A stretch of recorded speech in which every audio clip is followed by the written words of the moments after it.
And what your needs are too. I am going to get us started this morning with our sponsors, and hopefully Harvey and the other guys will be getting on momentarily. Okay. A Year of Learning by Dr. Paul Koningsberg in memory of his brother, Dr. Sam Koningsberg, Shimon Reuven ben Labush, and Ed Goldberg's cousin, Nisan Hara Nisan ben Fardosa.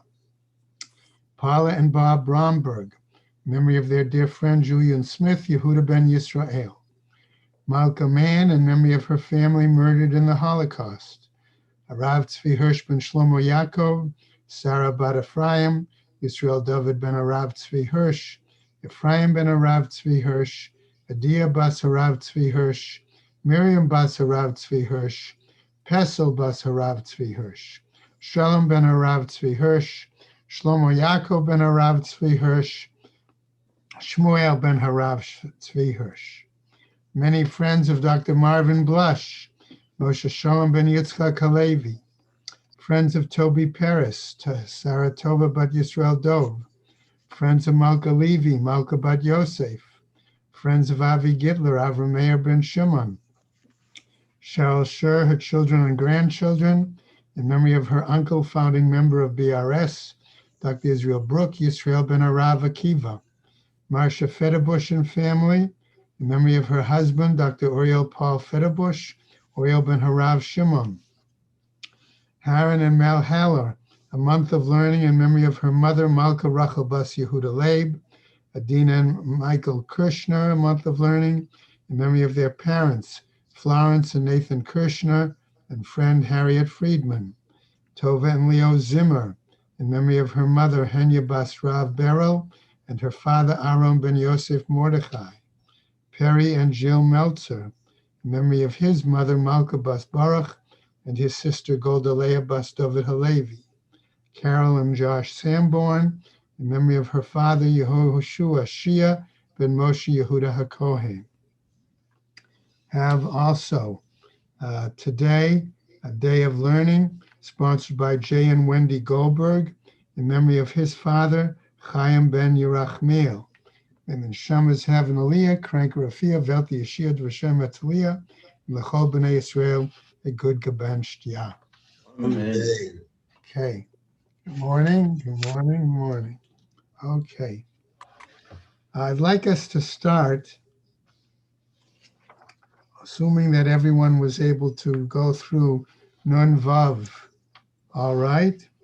I'm still going to have a sort of start on the very bottom of Nun Vav Amud Beis, okay, 56 B, 2 lines from the bottom with the new Breita. Okay, and then we'll continue. We'll be finishing Perek Revi'i today. Okay, so the Breita. Since we were discussing the whole issue of Peah and what was Peah brought for, what vegetables or not, this Breita continues that discussion. Sorry. Okay, Tanu Rabbanan says the Breita. Barishona, originally or initially, Hayu notnim Peah lelefet lekruv. Okay, according to the Breita, Tanakama in the Breita, originally for Peah, that was brought for the purpose of turnips and cabbage. Rabbi Yossi Omer, disagreeing with Tanakama of this first Breita, Af lekaflut, also for leeks. Leeks. Right? So that would seem to imply that according to Tanakama, there were 2 items, leeks and cabbage, and it would seem to imply that Rabbi Yossi is saying 3 items, leeks, cabbage, I'm sorry, the opposite. Turnips, cabbage, and leeks. Right. Okay? V'tani idach, And there's another Braita. And this Braita says, Hayu notnin peah lelefet velekaflut, that they used to bring peah, again, for what we said was turnips, okay, and leeks. Rabbi Shimon Not Omer, cabbage. right? Rabbi Shimon Omer, aflekruv. And Rabbi Shimon says also for cabbage. So according to the second Braita, it would appear that the Tanakama of the second Braita, We held to. okay, is saying you bring it for turnips, okay, and for leeks. And Rabbi Shimon is saying for three things: turnips, leeks, and cabbage. Okay, so that's what it would appear to be the question. So how many opinions do we have here? It would seem that there could be, between the two Braitas, three opinions. Okay, both Rabbi Yossi and Rabbi Shimon as argumenting are making an argument that there were three items.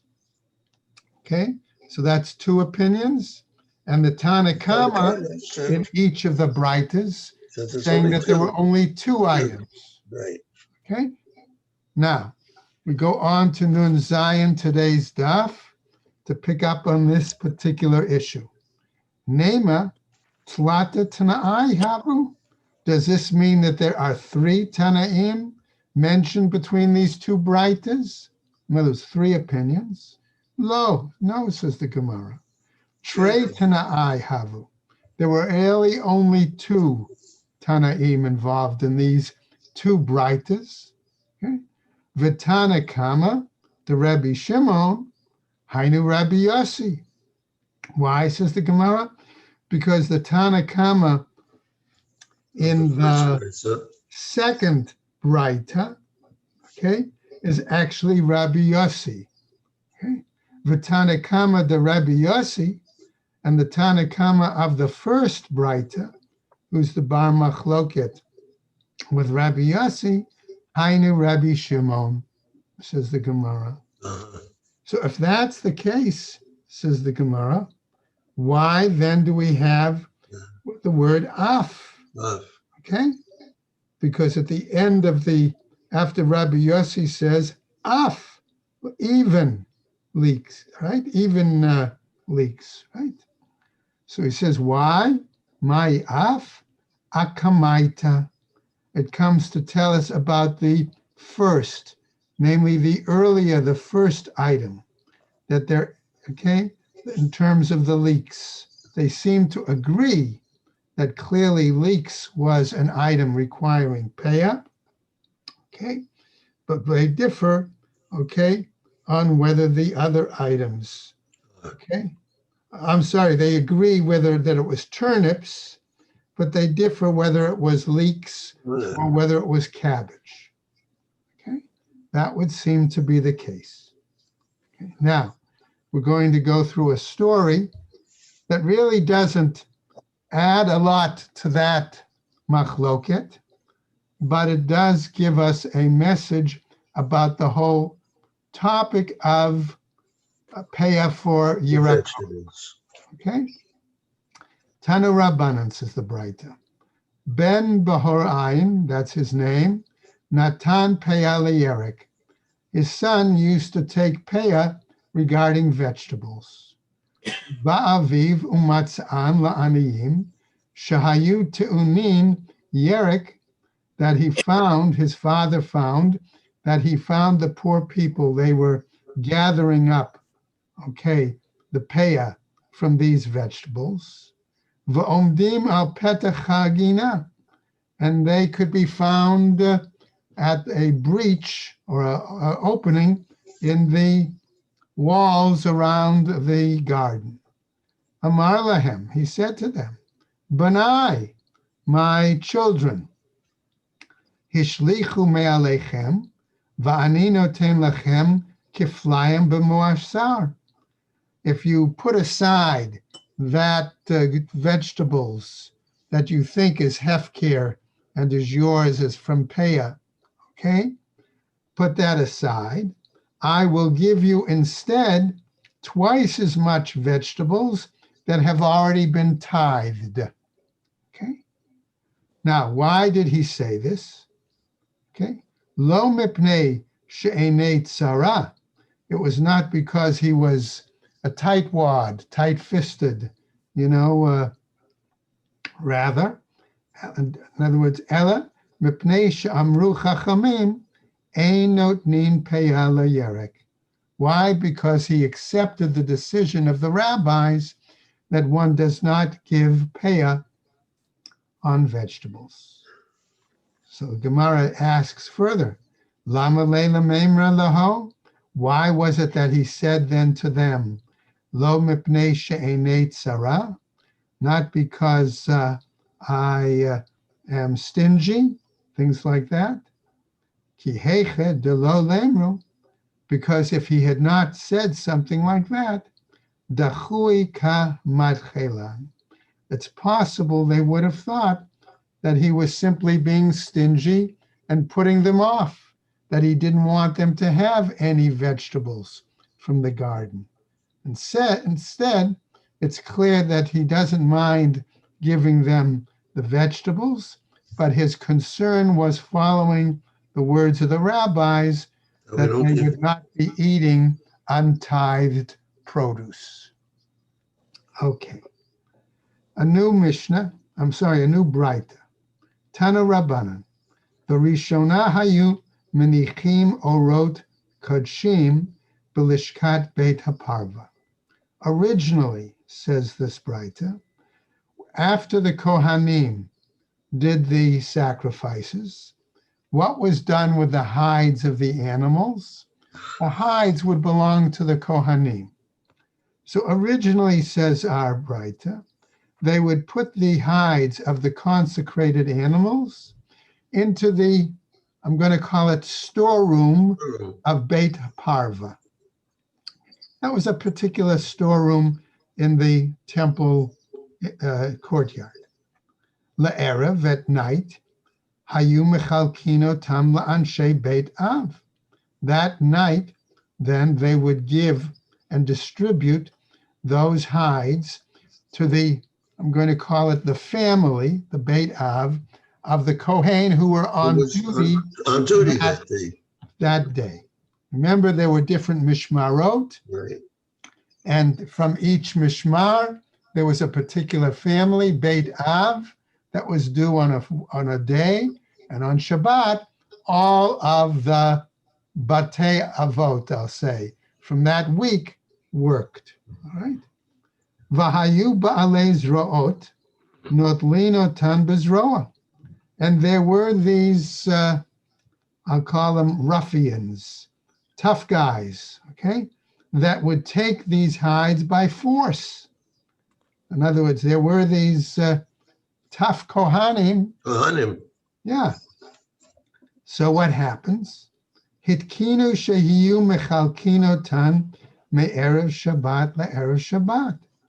So they made a decision with a takana that they would collect all of the hides throughout the week, and at the end of Shabbos, they would give them out to the various families. Erev Shabbos. Right? Erev Shabbos. Yeah. Mechalkino tam me'erev Shabbat le'erev Shabbat. So what happens?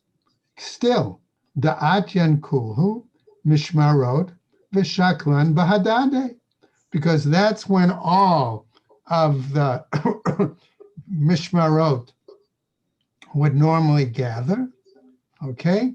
In other words, all of the Beit Av for that whole week, for that mishmar, and then they could take them together. Va'adayan hayu gdolei kuhuna, notlino tam bizroa.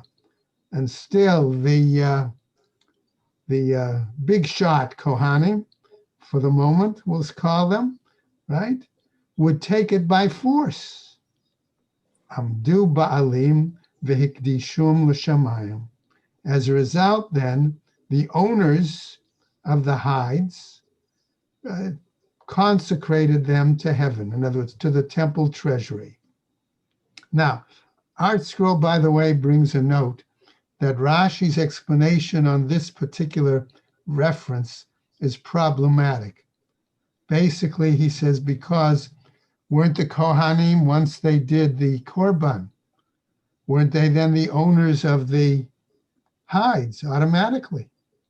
And so they argue that perhaps in this situation, the owners, as they brought the animal to the Kohen for the consecration, okay, they designated the meat for the Kohen, but the hides to the temple treasury. Now, let's go on. Amru, they said, Lo hayum yamim mu'atin, ad shachifu et ha'hechal kulo b'tavla'ot shel zahav. As a result, the temple treasurers could sell the hides, make money, use that money for other things. So what did they do? They used that money and they bought gold, and they plated the interior of the Heichal with gold leaf, gold sheets, okay? Right? Tavlaot, okay, made of gold. Shehein amma al amma, that each gold leaf, I'm going to say, okay, was the size of an amma by an amma. Ke'al ochei or ke'ovei dinar zahav, and the thickness of each tablet or leaf was that of a dinar. Okay, and then what did they do? Ula regel, when it came time for the pilgrimage festivals, they would take these gold leaf tablets off the walls of the Heichal. Hayu mekaflin otan, that they would peel them off the wall. Okay, umanichan otan al gabe mala, and they would display them on the steps. Remember, there were 15 steps going up, right, from one level to another level into the temple inner precinct. Bahar Habayit, on the Temple Mount.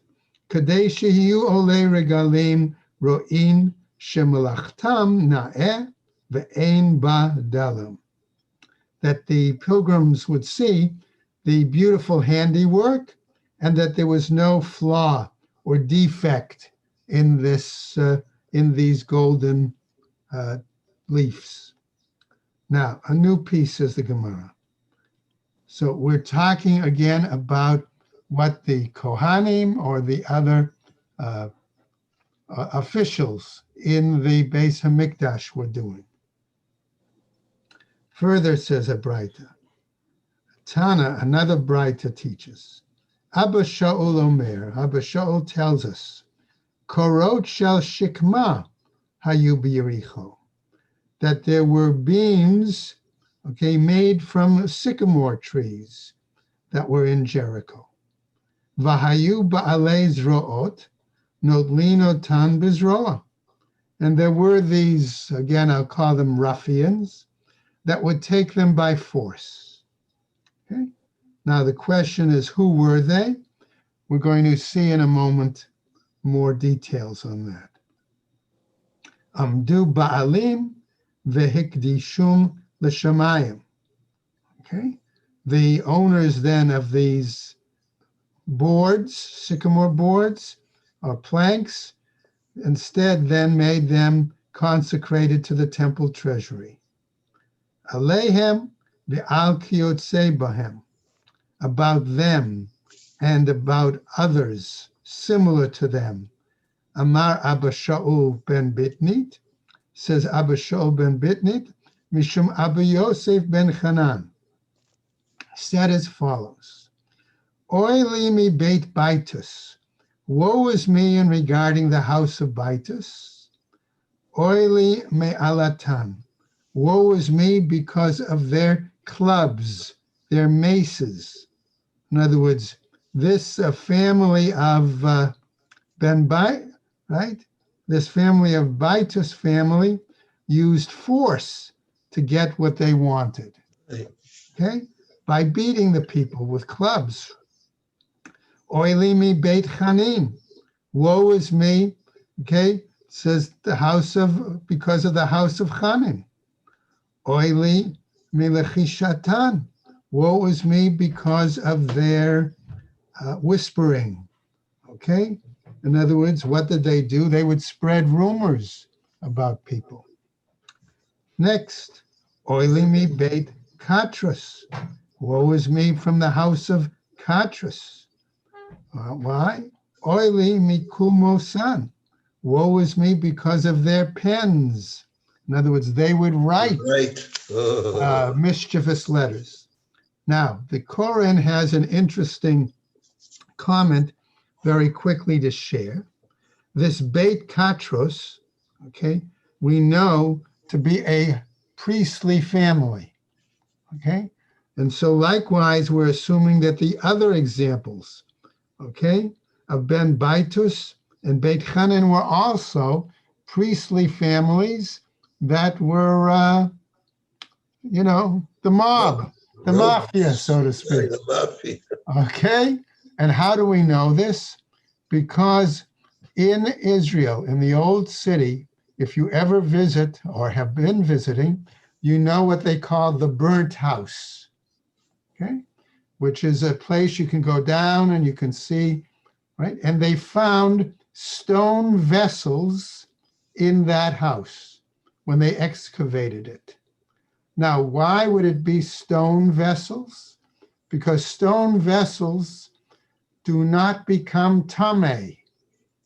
And therefore, that tells them that that house belonged to a Kohen family.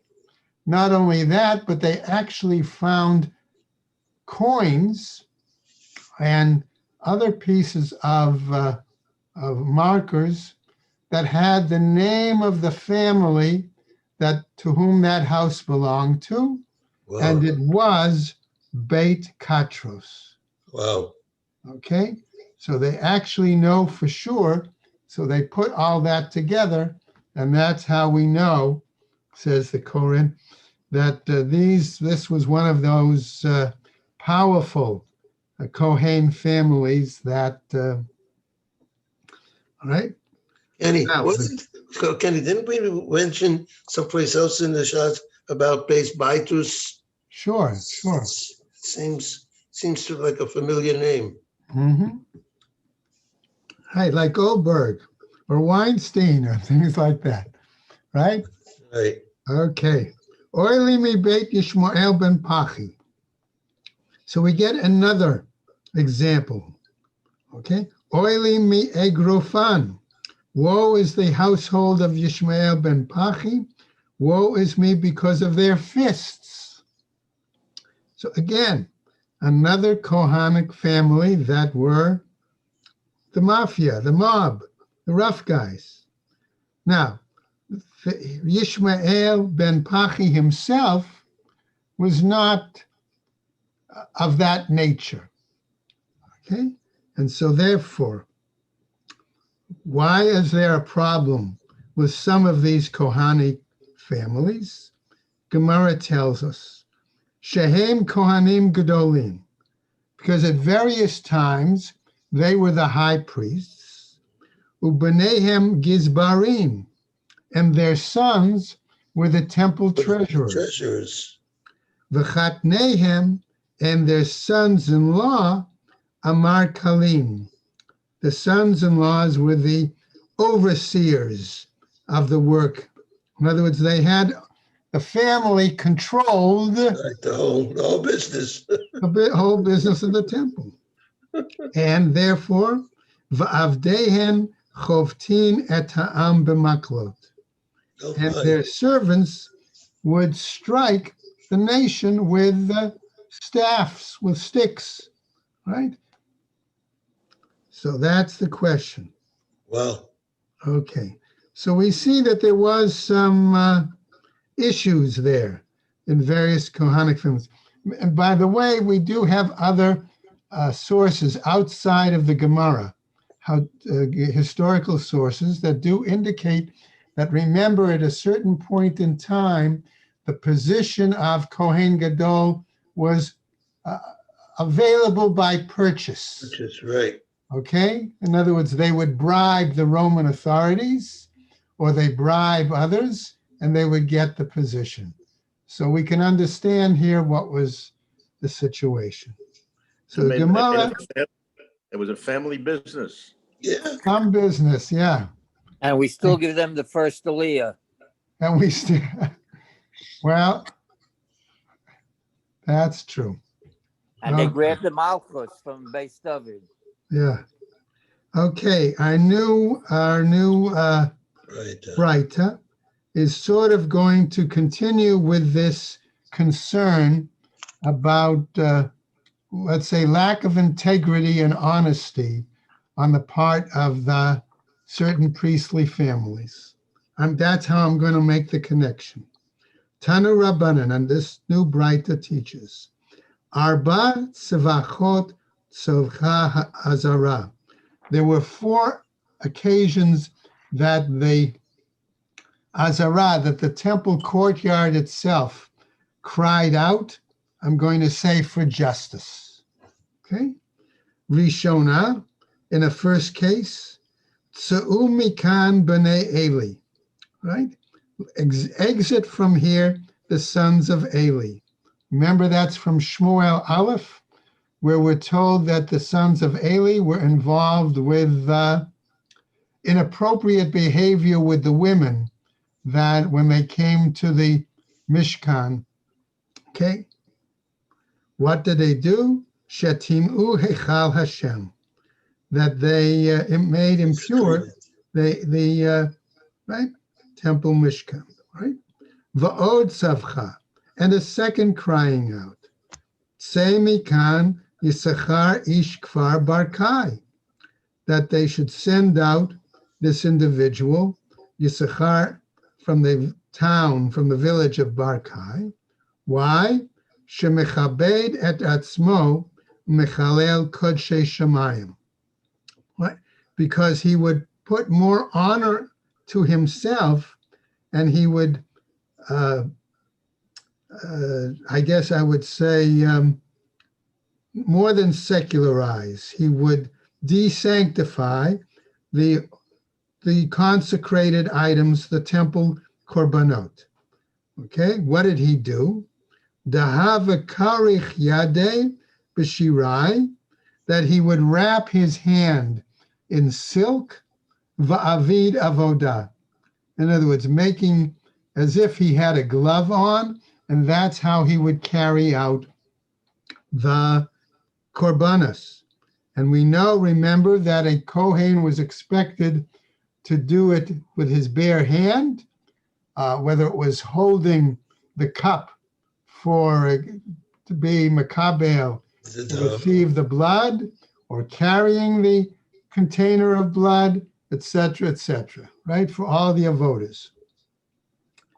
Third case, va'od savcha ha'azara, and further cried out the temple courtyard, based on a pasuk, Se'u she'arim roshechem, lift up your gates, v'yikanes Yishmael ben Pachi, and let Yishmael ben Pachi, right, who we saw before, okay, was mentioned just earlier, right? Let him enter with his fists, right? So in other words, he was righteous compared to other members of his family. Why? Talmido shel Pinchas. He was a student of another. Okay, in other words, remember it was Pinchas who was the son who acted righteously with the stabbing the situation. V'yeshamesh b'kuhuna gedola, and that Yishmael ben Pachi could then carry out properly the role of Kohen Gadol. Next case, va'od savcha ha'azara, and further cried out the temple courtyard, Se'u she'arim roshechem, Vikanes Yochanan ben Navrai. Open the gates, it says, and allow Yochanan ben Navrai to enter. Why? Talmido shel Pankai. Because he also, Pankai here was a play on the name of Pinchas, also was a righteous individual. V'yamale kriso mikadshe shamayim. And let this Yochanan ben Navrai, okay, let him fill his stomach with the consecrated foodstuffs. Amru alav, and they used to say, Al Yochanan ben Navrai, about him, Shahaya ochel shalosh me'od agalim, that he would eat 300 calves, right? V'shoteh shalosh me'od garbe yayin, and he would drink 300 kegs, so to speak, of wine. V'ochel arba'im seya gozalot b'kinuach seuda, and he would eat then 40 seah worth of pigeons for his dessert. Now, the implication here is not that he really ate it himself, okay, but that he would invite other Kohanim and other poor to various meals. And so therefore, with the foodstuffs and the drink associated as Kohen Gadol, he would feed various other Kohanim who perhaps could not work in the Beis HaMikdash, and certainly feed other poor of the city of Jerusalem. Right? And therefore the Gemara tells us, Amru kol yomav sheYochanan ben nearby, lo nimtza notar b'mikdash. And therefore that's why they said that throughout his days, there was never any leftover notar, right? Any leftover remnants from the sacrifice. Sacrifices. Okay. Take it all away. Now, coming back to our earlier story, what about this, the second example that we had, okay, of Yisachar ish kfar bar kai, that would wrap the silk around his hand, right? So the Gemara says, Mai salka be Yisachar ish kfar bar kai. What do you think happened with him? Amar malka umalchata. Okay. Amre, people say, the king and the queen, havu yatve, they were sitting and they were having a discussion. Malka amar, okay, the king said, which kind of sacrificial meat is better? Gedaya yahi, that it's goat meat that's better. Umalkata amra, and the queen said, imra yahi, that it's lamb meat that's better. Amru, and they said, man muchach, okay, who is it that's capable of bringing us any proof? Kohen Gadol, the kamasik korbanot kol yoma. It could be the Kohen Gadol, since he is able really to take and in essence taste from any korbanot that he chooses. So he has tasted goat meat, he has tasted lamb meat, he should be able to tell us which is better. Okay? Ata ihu. He came, okay, and they asked him. We go over to Nun Zayin Amud Beis. What happened? Achaze biyade. He made a negative gesture, okay, with his hand. The implication is, okay, he blew away the king, so to speak. All right? And what happens? Igadia, if you think that it's goat meat that's better, yehis yasek l'tamida, then that should be the kind of meat that's used for the Tamid, the most important korban. Amar Malka.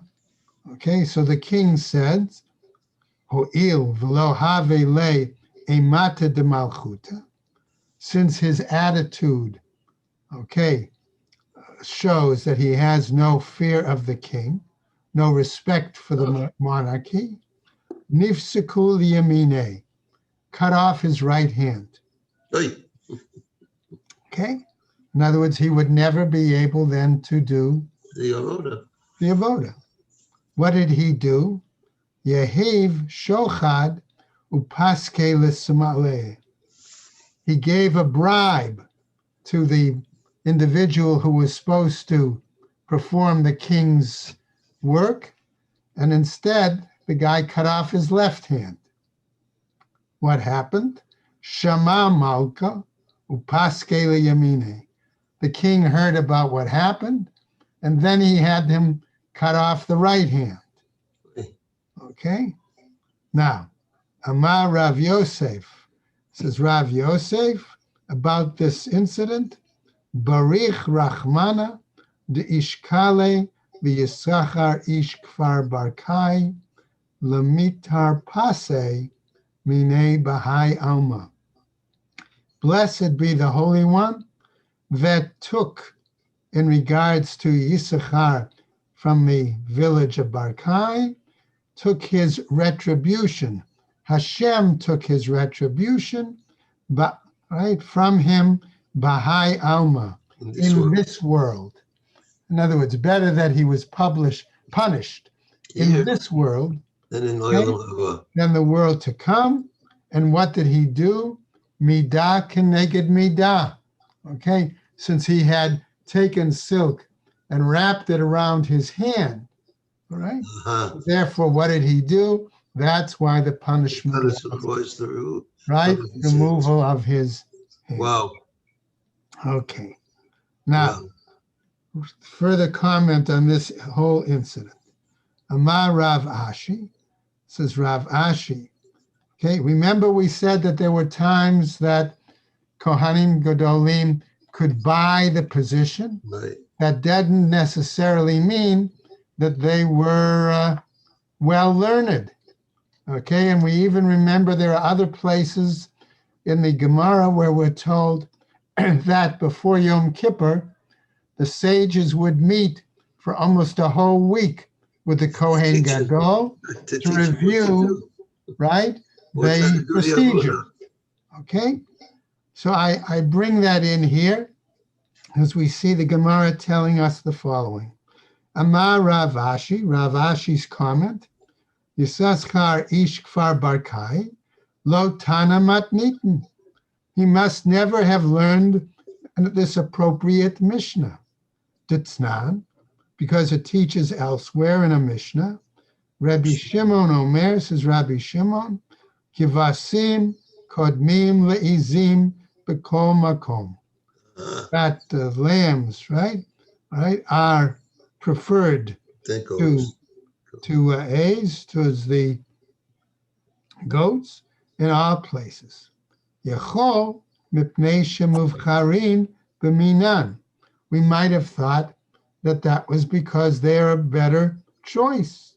Talmud Lomar im keves yavi korbano, right? Citing a pasuk that says if one brings a keves, right, as his sacrifice, milamed sheshneim shkulim echad, really comes to tell us, because it says if one brings, right, implying that the two animals really are of equal value. Ravina Amar, says Ravina, again regarding the same individual and incident, afilu mikranami lo kara. He didn't even really know how to read Chumash properly.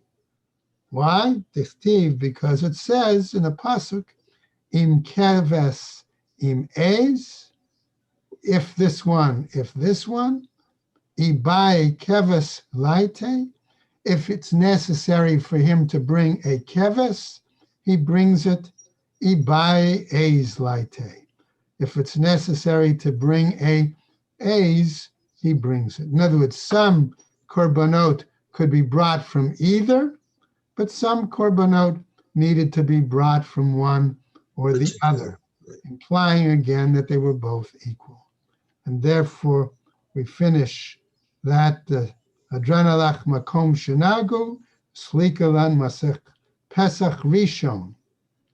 Why is it called Pesach Rishon? It's really the first part of the holidays, laws and discussions, because it talked about, remember, chametz, and it talked about minhag hamakom. Now, when we're going to get to the next part, okay, right, we're going to see that in starting with Perek Chamishi, we're going to deal with the Korban Pesach itself in detail. And that's where we'll pick up tomorrow. Okay? Beautiful. Beautiful. All right. Good. So that's where we go tomorrow with Perek Chamishi, Tamid Shenishchat B'Shmona Umechta. Okay? The time, the way, when it has to be done, how it's done, so on and so forth. All right? So see, everybody stay well and take care and have a good day. Thank you, Rabbi. Thank you very much. Thank you. Very good. Thank